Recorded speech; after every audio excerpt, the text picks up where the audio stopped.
दोस्तों स्वागत है आपका मेरे YouTube चैनल इंग्लिश बाबू पर। और आज मैं फिर हाजिर हूँ आपके साथ एक नई स्टोरी लेकर। और दोस्तों आज जो स्टोरी मैं आपके लिए लाया हूँ ये एक शॉर्ट मॉरल स्टोरी है, छोटी सी लेकिन मज़ेदार कहानी है। कहानी सुनने में आपको मज़ा आएगा। उसके अलावा दोस्तों आज की इस स्टोरी में आपको कुछ नए इंग्लिश के वर्ड मीनिंग सीखने को मिलेंगे, उनकी करेक्ट प्रोनाउंसिएशन के बारे में पता चलेगा और हमेशा की तरह इसका जो ग्रामर का पार्ट है उसे डिटेल में कवर करेंगे, तो एक एक स्ट्रक्चर को आप बड़ी आसानी से सीख पाएंगे। तो चलिए दोस्तों आज की इस कहानी को हम शुरू करते हैं और सबसे पहले कहानी का टाइटल देखते हैं। कहानी का टाइटल है the golden idol.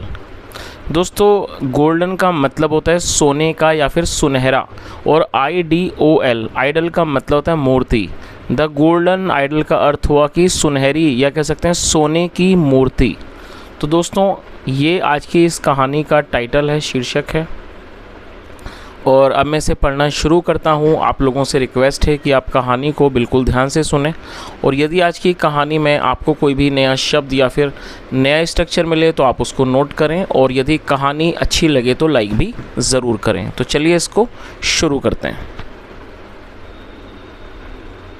Once a very rich man went to a big city to expand his business. क्या अर्थ हुआ? Once a very rich man. दोस्तों ये जो वाक्य है ये एक पास्ट इंडेफिनिट का अफर्मेटिव वाक्य है, और जब हम पास्ट इंडेफिनिट में अफर्मेटिव का सेंटेंस बनाते हैं तो वहाँ वर्ब की सेकंड फॉर्म का इस्तेमाल किया जाता है। गो का मतलब होता है जाना, और सेकंड फॉर्म है वेंट। वंस एक बार, अ वेरी रिच मैन एक बहुत अमीर आदमी, वेंट गया, कहाँ गया? टू अ बिग सिटी एक बड़े शहर गया। टू एक्सपेंड, दोस्तों EXPAND, एक्सपेंड का मतलब है बढ़ाना। टू एक्सपेंड बढ़ाने के लिए, हिज बिजनेस अपने व्यापार को। तो पूरी लाइन का क्या अर्थ निकला? Once a very rich man went to a big city to expand his business. एक बार एक बहुत अमीर आदमी अपने व्यापार को बढ़ाने एक बड़े शहर गया। ही wandered around the markets of the city to find out some new business। क्या अर्थ हुआ? दोस्तों सबसे पहले आप इसकी मीनिंग को नोट कर लीजिए, WANDER। दोस्तों wander का मतलब होता है भटकना। बेसिकली घूमने के लिए रोम शब्द का यूज़ किया जाता है, ROAM।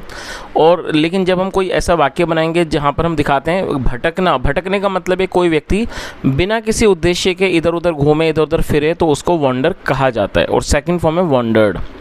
He wandered around the markets of the city का अर्थ हुआ कि वह शहर के बाज़ारों में इधर उधर घूमा। टू फाइंड आउट पता लगाने के लिए, सम न्यू बिजनेस किसी नए व्यापार का। तो इस तरह से पूरी लाइन का क्या अर्थ निकला? He wandered around the markets of the city to find out some new business. वह शहर के बाज़ारों में इधर उधर घूमा। To find out some new business, कुछ नया व्यापार तलाशने के लिए। फाइंड आउट का मतलब होता है पता लगाना, कुछ तलाशना। आगे देखिए। As he was wandering around he reached the outskirts of the city where the city ended and the village begin. क्या अर्थ हुआ? As he was wandering around.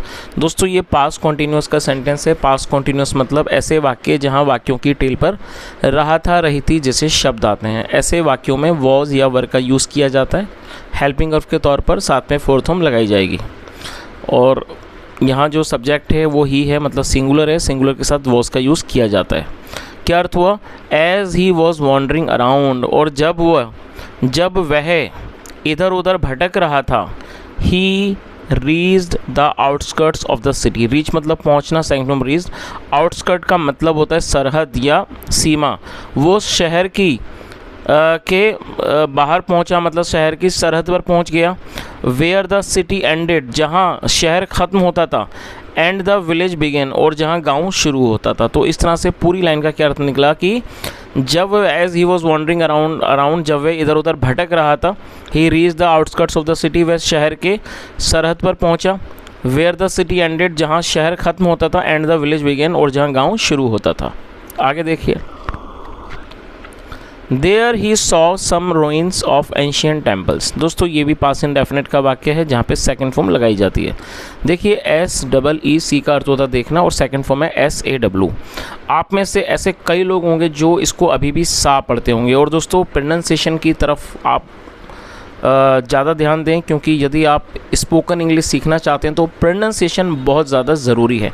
यदि आपकी प्रोनाउंसिएशन गड़बड़ है तो दोस्तों कभी आप इंटरव्यू वगैरह में जाओगे तो वहाँ पर आपको प्रॉब्लम होगी। तो प्रोनाउंसिएशन का खास ध्यान रखें, जो वर्ड जैसा वो है वैसा ही उसको सही से प्रोनाउंस करें। तो ये जो वर्ड है इसको ज़्यादातर लोग सा पढ़ते हैं, जो कि एक गलत मतलब प्रोनाउंसिएशन है। इसकी जो करेक्ट प्रोनाउंसिएशन है वो है सॉ, SAW सॉ। तो क्या अर्थ हुआ, देयर ही सो, वहाँ उसने देखा, सम ruins, ruins मतलब खंडर, कुछ खंडरों को देखा, ऑफ एंशियंट टेम्पल्स। और दोस्तों एंशियंट का मतलब था प्राचीन, तो उसने क्या अर्थ हुआ, there he saw some ruins of ancient temple, वहाँ उसने एक प्राचीन मंदिर के कुछ ruins को देखा, मतलब कि खंडरों को देखा। He saw something was shining. और दोस्तों ये भी पास्ट कॉन्टिन्यूस का सेंटेंस है, वॉज के साथ फोर्थ होम का यूज़ किया गया है, शाइन मतलब चमकना, और ये फोर्थ होम है। ही सॉ, उसने देखा, something was shining in the ruins, उसने देखा कि ruins में मतलब खंडरों में कुछ चमक रहा था। आगे देखिए, ही क्विकली वेंट देयर, क्विकली मतलब जल्दी से, और ये एडवर्ब है, और ये गो की second form went. He quickly went there, वह जल्दी से वहाँ गया। एंड सॉ, और देखा, a large golden idol of a lion, और एक बड़ी सोने की एक बड़ी शेर की सोने की मूर्ति देखी। तो पूरी लाइन का क्या अर्थ निकला, ही क्विकली वेंट देयर, वह जल्दी से वहाँ गया। And saw a large golden idol of a lion, और एक शेर की बड़ी मूर्ति देखी, सुनहरी मूर्ति, सॉरी लास्ट गोल्डन है तो ये सुनहरी मूर्ति, गोल्डन आइडल। चलिए आगे देखिए, ही thought I am so lucky I will be wealthier now. He thought, और थिंक मतलब सोचना, सेकंड फॉर्म होती है थॉट। स्पेलिंग को नोट कर लीजिए, THOUGHT। ये भी पास्ट का वाक्य है। और दोस्तों आपने इस बात को रियलाइज़ भी किया होगा, जो पास्ट इंडेफिनिट के वाक्य होते हैं काफ़ी छोटे साउंड करते हैं। इसका रीज़न यही है कि इसकी जो इसका स्ट्रक्चर है वो इतना काफ़ी ज़्यादा ईजी होता है। सब्जेक्ट के बाद डायरेक्टली वर्ब की सेकंड फॉर्म और फिर ऑब्जेक्ट लगाया जाता है। और कई बार ये ज़्यादा छोटा सेंटेंस इसलिए लगता है क्योंकि यदि वाक्य में ऑब्जेक्ट ना हो तो वो और भी ज़्यादा छोटा लगता है। तो यहाँ सिर्फ सब्जेक्ट है और साथ में वर्ब है। ही थॉट का मतलब हुआ कि उसने सोचा।